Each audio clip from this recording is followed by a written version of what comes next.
Welcome back. If you've just joined us, you're watching the news at 10, broadcasting live on Channels Television, Lagos and Abuja. A reminder of our main stories. A hideous attack by Fulani headsmen in Kaduna State leaves 100 people dead. A search for the Golden Fleece goes awry, 7 people die and hundreds more injured in a chaotic recruitment exercise conducted by the Nigerian Immigration Service. The Minister for Interior, Abba Moro, investigates the death recorded at the immigration recruitment exercise. And Moscow is isolated as it vetoes a UN draft resolution criticizing Sunday's secession referendum in Crimea.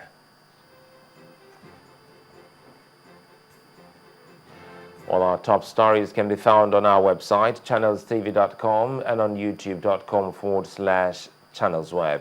To get us on the move, visit m.channelstv.com to view us live on your mobile device. You can also download the Channels TV app for Android, iOS, and Windows phones from their respective stores.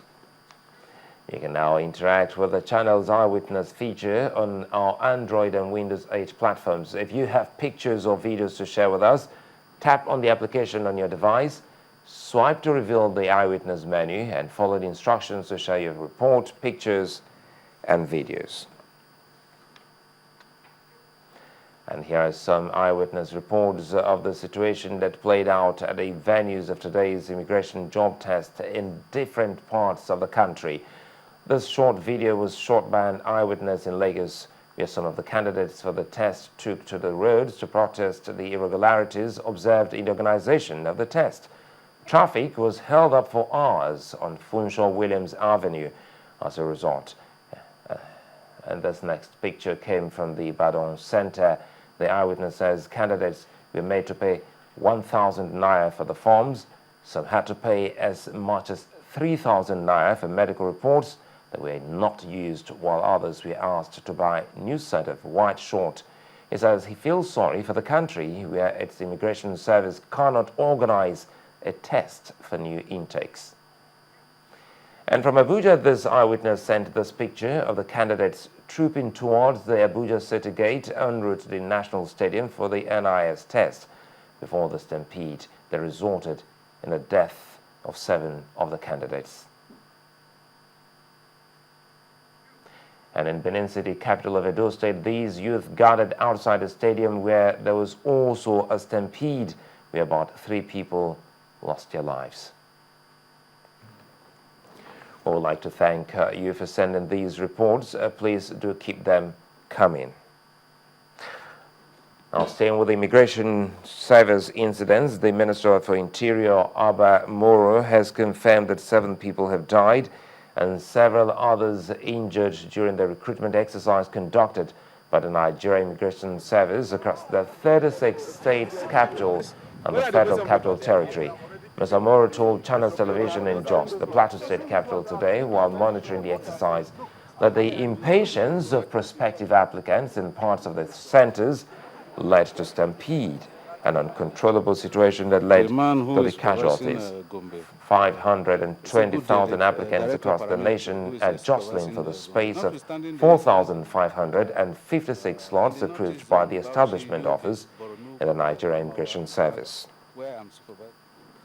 The man who is supervising Gombe, it's a good day, the director of paramilitary who is supervising Gombe. Notwithstanding the incidents in Abuja, in the northeast zone, Bauchi, Yobe, Borno, Gombe, Adamawa, and Taraba, where I'm supervising, the orderliness and transparency is indeed innovative and transformational in the conduct of such exercise. That is what he has told me. And in similar vein, from all the other centers in Akwa Ibom, South, and the rest of them, the story has been one of peaceful conduct. In Lagos, where the situation was becoming uncontrollable, the Deputy Controller General of Immigration Operations and Passport has informed me that he has cancelled the exercise and asked people to peacefully disperse back to their homes. And so, in spite of the stampede and the rest of them, Lagos State is under control now because the people have been dispersed. I think in similar circumstances where they have been stopped because of possible crowd problem. At the end of the exercise, we expect to get reports from our field officers, and then we'll take appropriate measures to redress the situation. What will happen in this case is that this mistake will form a base for our experience in how to conduct this exercise in subsequent exercises that will take place in the ministry. It is unfortunate because every step had been taken from the beginning to ensure that this exercise is hitch-free. It is as a result of the clarion call to duty, as a result of the agitations by Nigerians on the need to enthrone transparency, on the need to conduct these exercises to make it possible for everybody that is qualified, whether you know anybody in government or not, to be able to assess this employment, that we took this extraordinary step and created this large number of stations to be able to manage the crowd. But unfortunately, as every human situation, we have had this problem.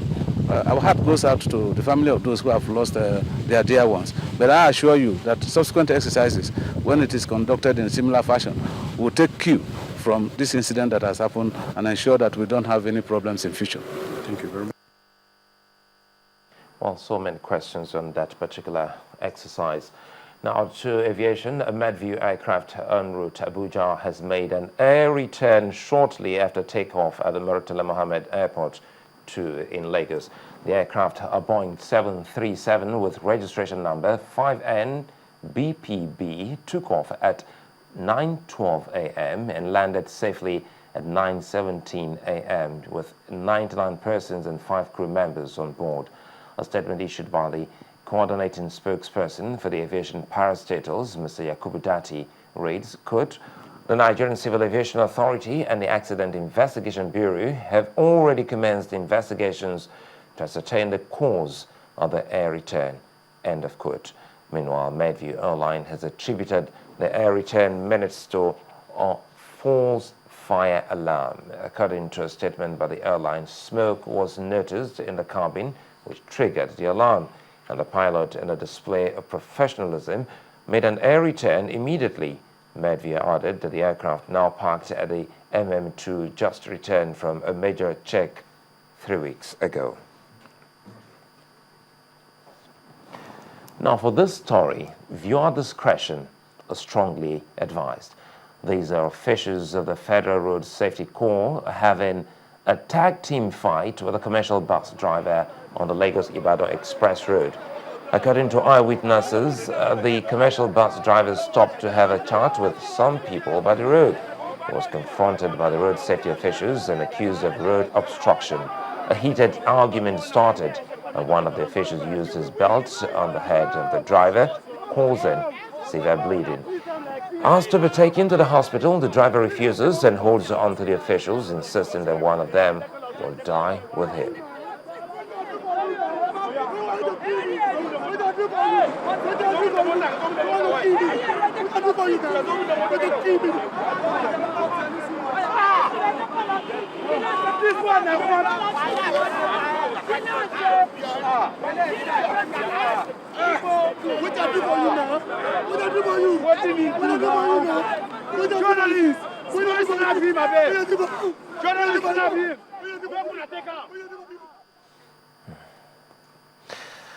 Well, school sports has been identified as the bedrock of talent discovery and a major requirement for quality physical education and practice in Nigeria. Administrators have made a passionate appeal to government to invest in educational training and provide facilities that will aid the growth of school sports. In this report, sports correspondent Austin Okunakman highlights the importance of physical education and how it can contribute to nation building. The importance of physical education in the overall development of a child cannot be overemphasized. It instills a stronger sense of self-worth in children based on their mastery of skills and concepts in physical activities. They can become more confident, assertive, independent, and self-controlled. Sadly, physical education is gradually losing its place in schools, particularly in the kindergarten and primary level. Kids are no longer encouraged to take part in early sports as parents and even instructors consider it as rough. Abdul Shakur Ahmad is a year 10 student He tells us why his mates prefer the sitting room to the field. After you're not sweating, you feel so uncomfortable, tired, everything. You can't do anything. But when you're inside the house, sitting down in the AC and you're just playing your game, it's a lot more comfortable and it can be more enjoyable. Because on the screen you can experience many things. While on the field, like especially the feeling when you lose the game, that's just another feeling. But then when you play video games, you can try again and again and again, and eventually you get it. Most girls, they just don't like it because they start sweating, they get sweaty armpits, they don't love stress because they feel it's a man thing. Sport is for men, they don't think it's for the girls. These are school sports ambassadors at the third annual sports forum at Green Springs. Amongst other things, they want to tackle what is responsible for the gradual loss of physical education and its activities in Nigerian schools. But because of our selfishness, look at the amount of money we are missing in the account of the Federation. Why this? When our education, schools are declining, no instrument, teachers are not properly paid, and politics, you spend billions of naira are voted for campaign. But our educational system, you see it in the media, only in the camouflaging aspect. Go to the actual ground, you see children sitting on the ground. No roofing. Nothing. No textbooks. Now, the question I always ask is this. How many students do the federal government have? How many pupils do they have? What land terrain do they have? Everything lies within the various state governments. And if we're going to make headway in the development of sports, there's a need to make sure that the various state governments are armed and equipped to do that. And we need to take power away from the central government and give more of it to the states. Do you remember this guy? Usain Bolt is a product of a winning school sports program in Jamaica. Even as a teenager, he was nurtured with the basics. Today, he is a world champion, the world's fastest man. And Johan Blake in second place. These two running away. And Blake's challenging, but Bolt is there. I'm sure Johan Blake is coming through. Bolt gets it again. The essence of getting kids involved in physical education and ultimately guiding them to practicalize cannot be overemphasized. What will be the future of sports in Nigeria if today's talents are not deeply rooted in its activities? Where will we find our next Kanu Nwankwo? Who will replace Blessing or Kagbare? For business, what will be the figures representing the economics of sports? Tough questions for the National Sports Commission. But then, if we look closely, we can find those simple answers when we start giving full attention to grassroots sports development. Austin Okonakpan, Channels Television News. Well, many thanks, Austin. I'm now being joined on the news at 10 by Yemido, the chairman of the National Academical Sports Committee, NASCOM. Good evening.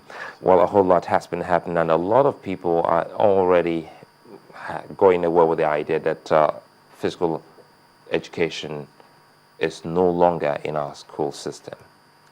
Sulaiman, thank you. Physical education as part of a curriculum is alive and well in schools, but it's not doing as well as we would like it to. You have a very clear gap between the elite schools and the schools that are challenged, perhaps, in terms of capacity and infrastructure. Can we break it down? What do you mean by the elite schools? Because some will say not all private schools are elitist. I think if I'm saying elitist, I mean both government schools and private schools. We have a phenomena in Nigeria now. In the north, the government schools are still of a decent standard. In the private sector in the south, they've really taken the bull by the horns, but you still have a lot of government schools. So when I say elite schools, I mean both private and government schools. So away from the inter-house sports, which is almost like an event, how well can we see this in the curriculum proper?